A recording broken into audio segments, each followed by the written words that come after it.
Hi, my name is Jacob George, and welcome to another episode of In the Arms of God. Today we're talking about love nailed to the cross. The book of John, chapter 3, verse 16 says, "For God so loved the world, he gave his only begotten Son, that whosoever believes in him might not perish, but have eternal life." Jesus came down to pay the price of sin. He came to pay a debt he did not owe, but a debt you and he knew we could not pay. Why would he go through all of this? The book of 1 John chapter 4 verse 8 says, "For God is love."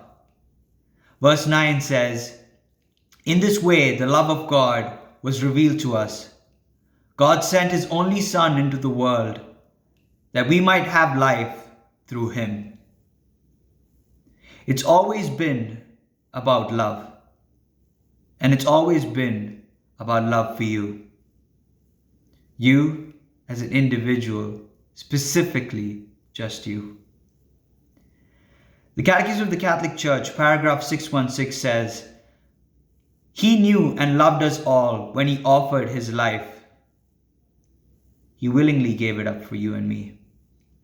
Galatians 2:20 says, "I have been crucified with Christ, and I no longer live, but Christ lives in me.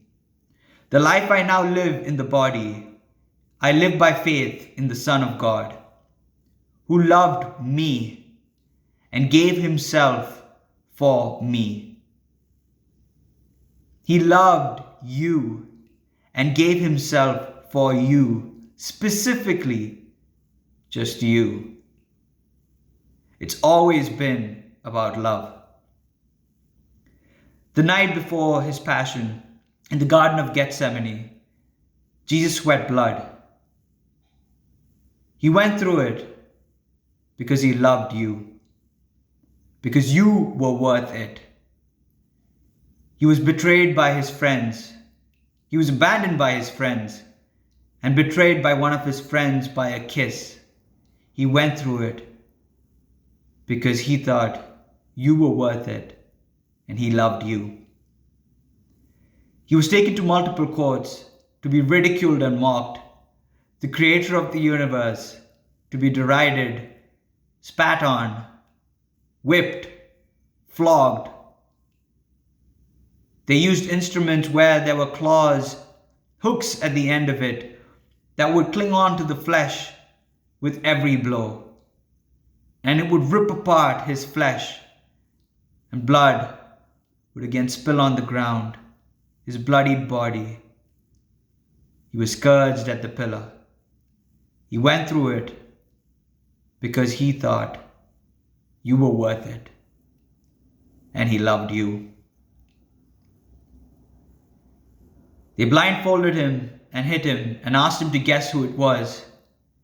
He went through all of that because he loved you. And then they placed on his head a crown of thorns that pierced into his head, and more blood. He went through it because he loved you.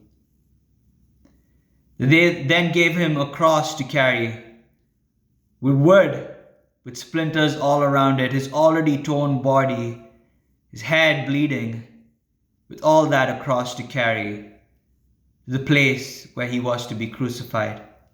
With every step, he went through it because he thought of you and because he loved you.